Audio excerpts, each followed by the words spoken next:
Hello and welcome to Man's Model Moments. Today I'm going to be unboxing and building this Airfix offering.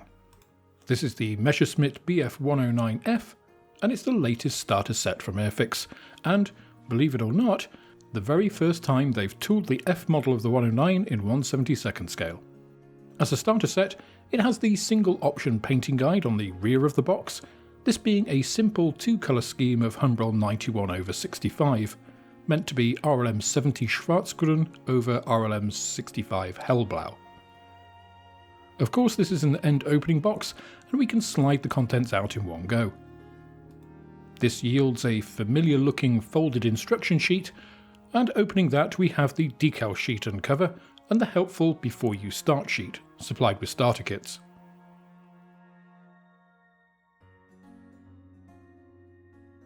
We then have the bag containing all the paints and glue, and finally the single bag containing all the sprue frames.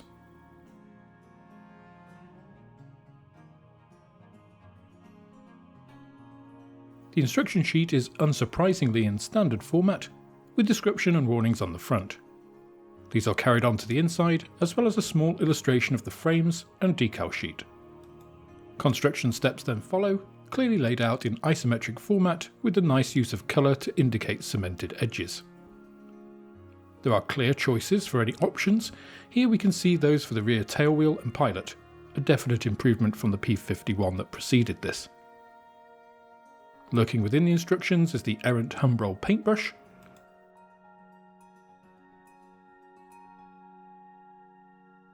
and at the end we can see the shadow stand and a colour version of the finished aircraft being placed upon it. More multilingual warnings and such cover the back sheet, and then that's the instructions done. Next we have that before you start sheet. I think this is a great addition for new modelers, as it covers a lot of the basics in nice, simple, colourful steps. It's not perfect, but it's better than most of what other manufacturers have. The decals are cartograph as usual, and commendably Airfix have included the yellow identification band and wingtips here, eliminating any tricky painting for the beginner. Everything else here looks up to the usual industry leading standard, great colour density and perfect register. So let's have a look at the plastic. Frame A has some clever moulding for the exhaust piece.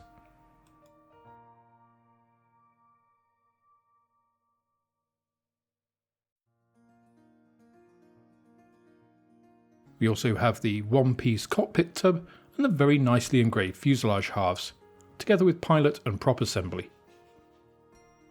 Frame B has just three pieces, the upper and lower wings and the shadow stand mount. The wings look crisply moulded and even feature basic detail in the wheel wells.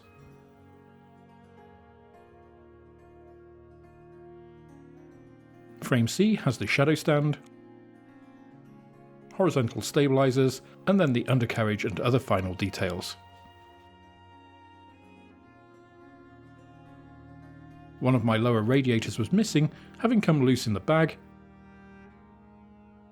which just demonstrates some of the dangers of these frameless sprues. Our last item is the single piece easy attach canopy. I won't say much about it now since we'll take a closer look at it next.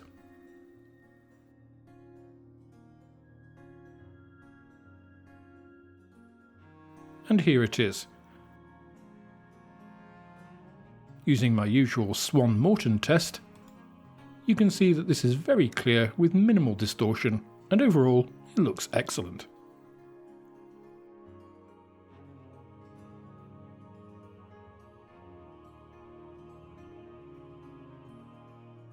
Looking at frame A in detail, you can see the excellent fine engraving on the fuselage sides here.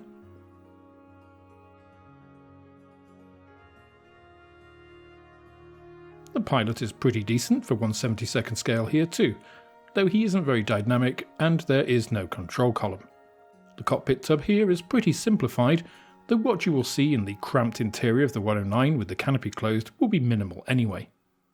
Everything here is moulded in, with no control column here or separately either. Propeller elements and exhausts are well cast.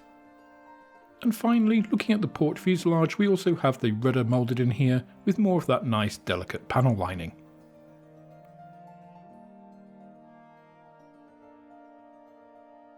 Here we have options for both retracted and deployed undercarriage, with the wheel hubs having some fantastic detail. The two-part cooling port here, wing radiators, horizontal stabilizers with nice fabric effect, and the bespoke shadow stand complete with Airfix logos. The wings have some really nice recessed detail on them across both upper and lower surfaces, which is really nice to see on an entry-level kit.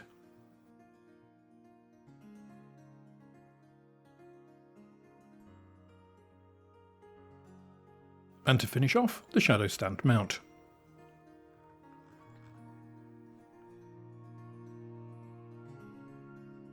The build starts by mounting the cockpit tub in the starboard fuselage.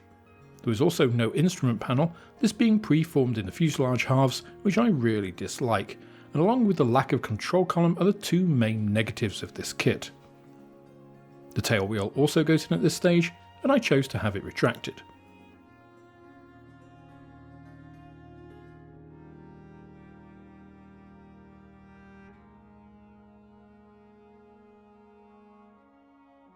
The wing assembly is next, which fits together perfectly with no issues.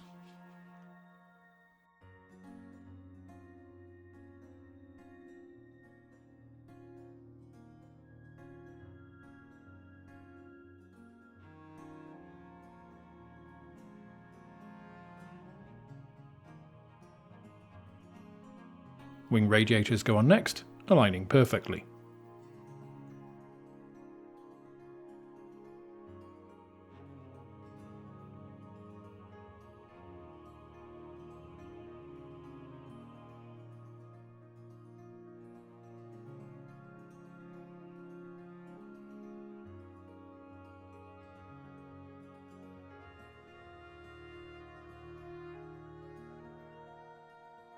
The prop assembly is a 5-piece affair which also poses no challenges.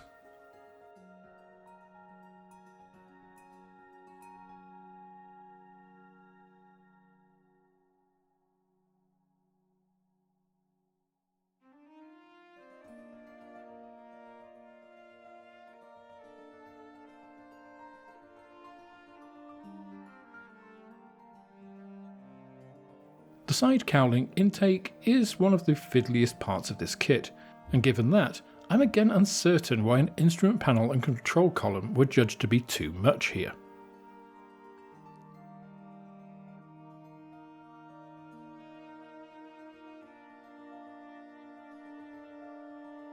Retracted undercarriage can then be put into the underside of the wings, and these push fit perfectly, just then needing a touch of extra thin to secure them in place afterwards.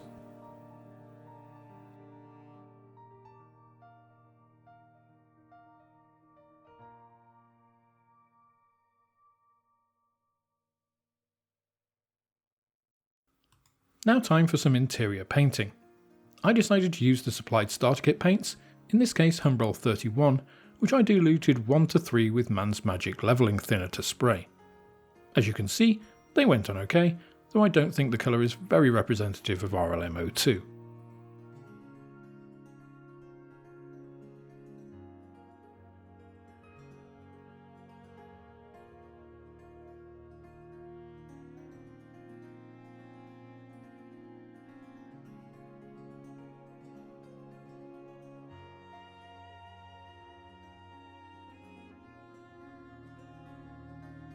Now I just want to take a moment to thank all of you who have supported me directly through YouTube memberships and Patreon.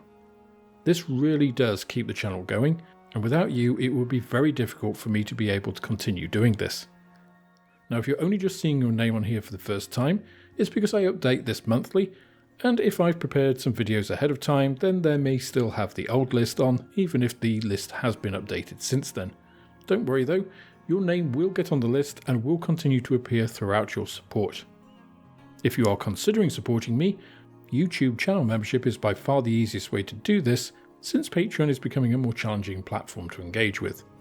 Whichever you choose, however, I absolutely appreciate your contributions, and don't forget to come and check out the private members Discord, which you get access to at any level. As that was drying, it was time to bring the fuselage halves together. Firstly, the clever little exhaust piece goes in, and it has an arrow moulded onto it to indicate the proper orientation.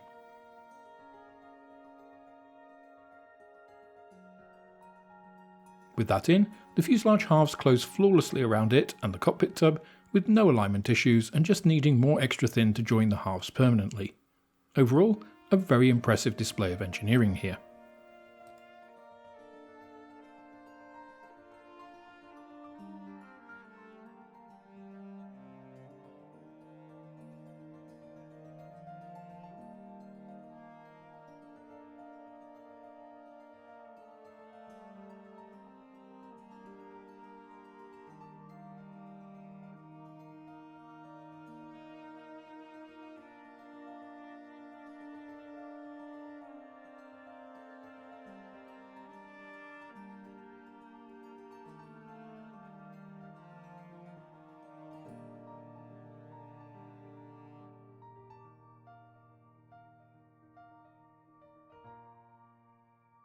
Next up, we're adding that port cowling intake.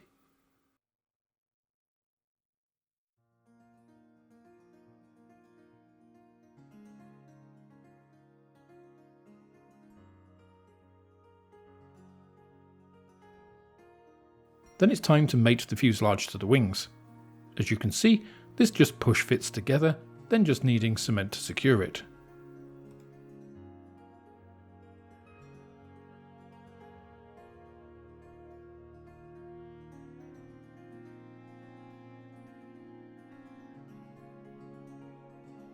Horizontal stabilizers are next, and these are also a completely painless step.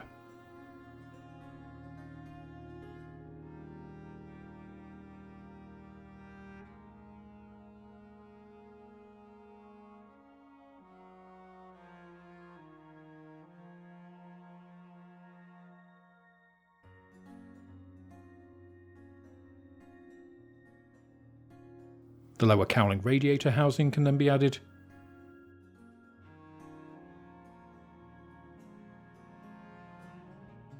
as well as the prop assembly.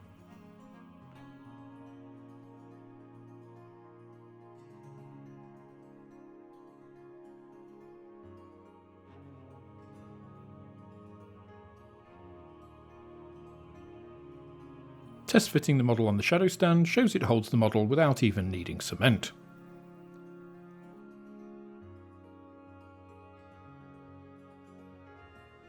The simple push-fit canopy could then be temporarily added, as I still needed to paint the pilot before putting him in. This is probably one of the best of these types of push-fit canopies to date, and it looks very good once on.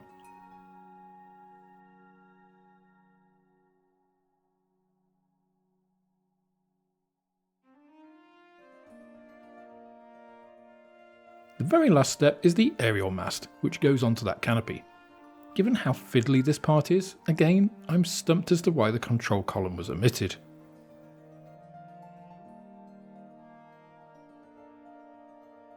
Anyway, let's have a look at the built model.